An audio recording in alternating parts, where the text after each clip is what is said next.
Welcome back, everyone. I'm the Bella Gamer, and we have a Lancer video. So today we're talking about the Amber Phantom from the new operation called Winter Scar. Operations, if you're unfamiliar, are the adventure paths essentially for Lancer if you're coming over from D&D and or Pathfinder.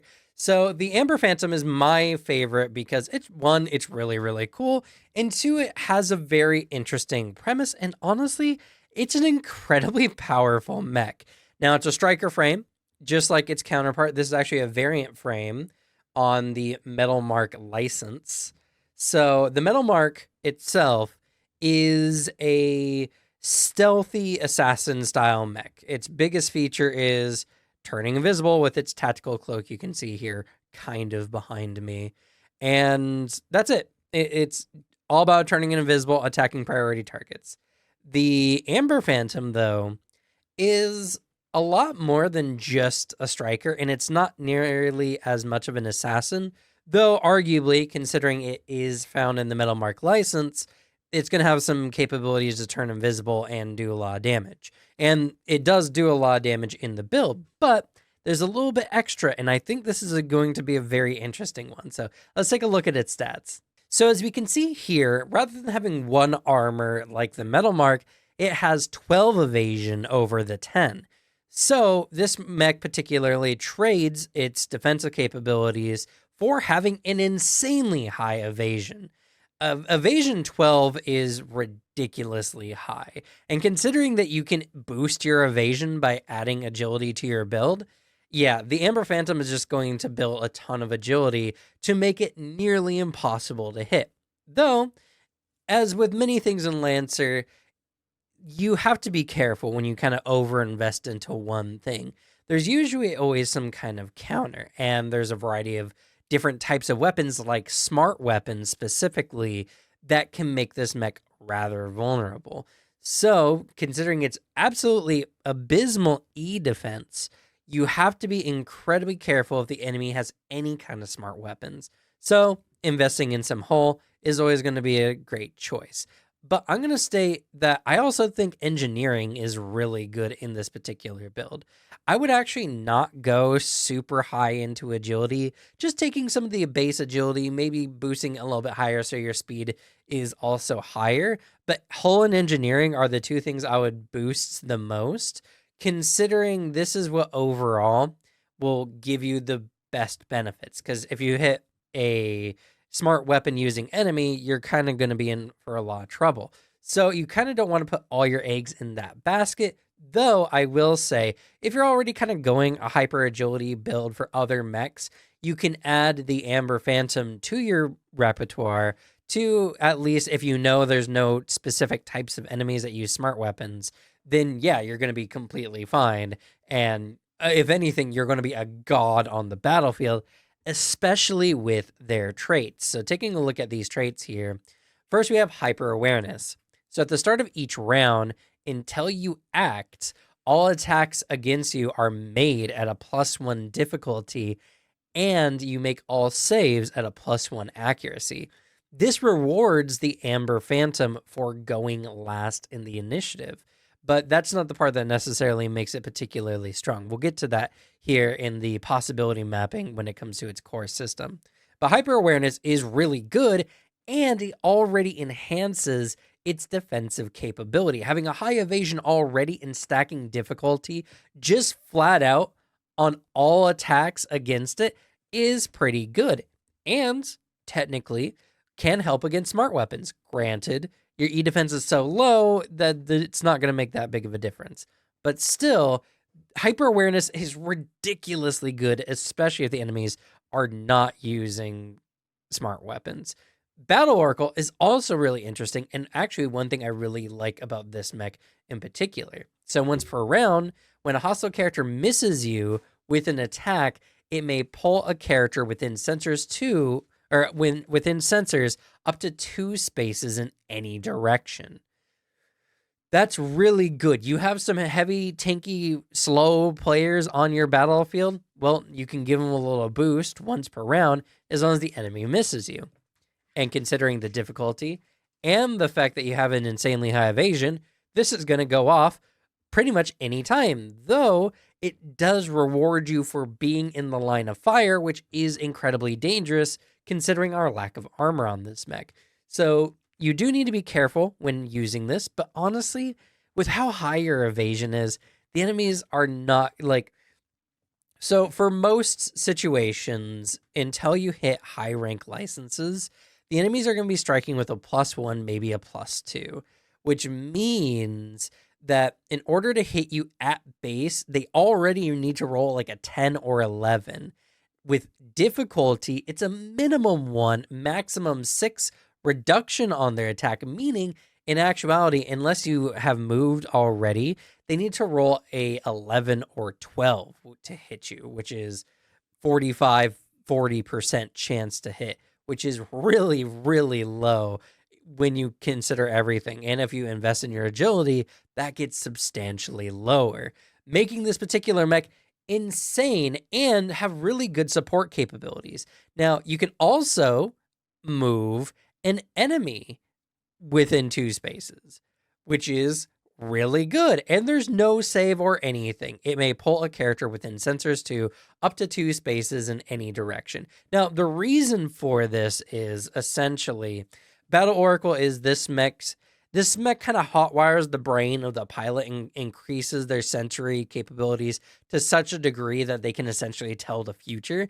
And so Battle Oracle allows you to move in a way or act in a way that forces either your allies or an enemy to move into a specific spot. So that's generally how it works. Really cool. And there's so many interesting ways that this can be used that it's really, really good. And this is a striker mech. This isn't even like a controller mech. So there's a lot of ways you can particularly set this mech up to have major success. Now, taking a look at its weapon mounts here, it is a little bit different than the Metal Mark. Instead of a heavy mount, we have a flex mount. And rather than an aux mount, we have a main aux mount. So we still have the normal main mount. Honestly, for a mech like this, that's pretty good. Honestly, the main aux specifically, I think is particularly really good. But this kind of mech only really needs a solid main weapon. Sure, not having a heavy mount is not particularly good, but at the same time, considering that you are insanely hard to hit and already have the capability of moving your slower allies or moving enemies into, out of position, it's something that I feel like it's not something we're going to miss. If you were to ask me, hey, do you want these traits or do you want a high evasion or a heavy mount? I'll say I'd rather have the high evasion anyway. So yeah, at base, we're already really cooking with the Amber Phantom. But in addition to this, we have its possibility mapping. So it comes with a passive ability, which is really strong, which allows you to, well, here, let me hide the camera so y'all can read for a moment. So at the start of each round, choose a point during the PC turn order. So of your allies, when in the order do you go? Are you first amongst your allies or are you last amongst your allies? Whatever. Now, once per round, if you take your turn during that point, you may deal a bonus 1d6 damage on hit with a ranged or melee attack against a target within sensors. If you take your turn at any other point, you still can take this bonus damage, but you must take a d6 heat when you do so. So this allows you to say, well, all right, so because of hyper awareness, the biggest point about this one really is I'm going to go last. You'd say that, and now you get to damage as long as you get bonus damage as long as an enemy is within sensor range, which is really good.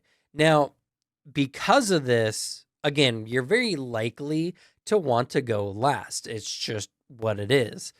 But you can say, oh, I'm going to go first and give up my hyper awareness benefits to maybe hit a priority target or to do something very vital for your team.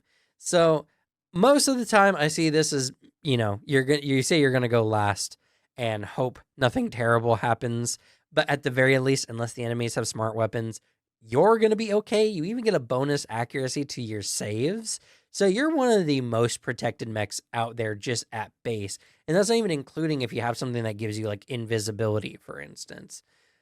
But we also have the active power, which is Convergent Point. Now, Convergent Point is really good, and all it really does, I'm not even going to hide my camera for this one, is as a protocol, you get to decide whether your ally, you get to choose one of your allies to either act immediately. So during your protocol step of your turn, you pause your turn and your ally goes, and your ally is considered going before you. So if they accidentally hit you with any kind of area fire, for instance, you don't have to necessarily worry about it. Or you can have them act immediately after you. And as an additional kicker, you can kind of see over here, there we go. This is an efficient action, so it will refund 1 core point at the end of the scene that you use it. So you want to use this every turn, and to allow your allies to go, immediately after one another, or at least yourself and an ally, is incredibly powerful in Lancer, because action economy is huge, and that one action might prevent another enemy from taking an action. That's it, really. When we take a look at what the license itself gives you, the Metal Mark honestly has one of the least exciting licenses. Not that it's bad. In fact, it's particularly good. In fact, Reactive Weave and Active Camouflage both being really good, because Reactive Weave, when you brace, which, is not a very desirable thing to do, but when you do, you become invisible, and Active Camouflage just allows you as a protocol to turn invisible. Now, the Rail Rifle and the Shock Knife are decent weapons, though not my favorites for a striker mech, and honestly, with the setup of the Amber Phantom specifically, I think there's some better weapons out there, especially because you have so many Ox weapon potentials for, striking a bunch of times in a round. I feel like there are just better methods that you can take, but that's the benefit of the license, is it has some really good things you can add to other mech frames, while at the same time getting both the Metal Mark and the Amber Phantom, which are both really good for 2 different reasons. The Metal Mark being insanely good at stealthing up, attacking priority targets, and the Amber Phantom being incredibly hard to deal with and can manipulate the battlefield in some slight ways. So the Amber Phantom was definitely my favorite, but we're not done yet. We actually have one more mech to cover. The Kutuzov frame here is the last one that came out in the license, so we'll take a look at that, but I don't want the video to run too long, as I like these videos to be short, and they tend to run like 40 minutes when I cover everything in the license. So, I'll leave that for another day. Just a nice, fun, bite-sized video, but we are getting incredibly close to the end of covering stuff in Lancer. There is still more I want to talk about, and there's a lot of things I think would be very interesting to talk about. But yeah, if you are curious about pretty much any of the frames or their variants in Lancer, I've covered most of them. The only ones I haven't covered is the Kutuzov here and the Zhang from Smith Shimano, or not Smith Shimano, from IPS North Star. So these are the only 2 I have not covered yet in the book. But otherwise, beyond the third-party ones, which I might take a look at, we're almost done. So I really look forward to covering this, and I'll probably start talking about builds in the future and maybe some specific battle tactics or some cool, quick, cheesy things you can do on the battlefield. It sounds like a lot of fun to me. But that's going to be it for me. If you've enjoyed this content, please leave a like, and I recommend, if you are watching other Lancer content or TTRPG stuff in general, consider liking those videos. The more likes content creators get in a particular field, the more the algorithm sees the similarities and will push that content. It's not even just watch more of this person kind of stuff. If the algorithm sees a lot of people clicking on stuff that's TTRPG related, eventually, especially if they're being tagged appropriately, those kind of stuff will get promoted more and more on the platform, kind of like how you see gaming stuff a lot. So that's something that I would really recommend considering at the very least. Or, hey, give this channel a like and a sub. I talk about all things TTRPG related. So if you want to find out other things based on TTRPGs, or if you just want more Lancer news as it comes out, this is definitely the channel you're going to want to be on. But that's going to be it for me. Thank y'all so much for watching. Good luck with your games. Leave the bad luck to me. And I'll see y'all next time. Bye.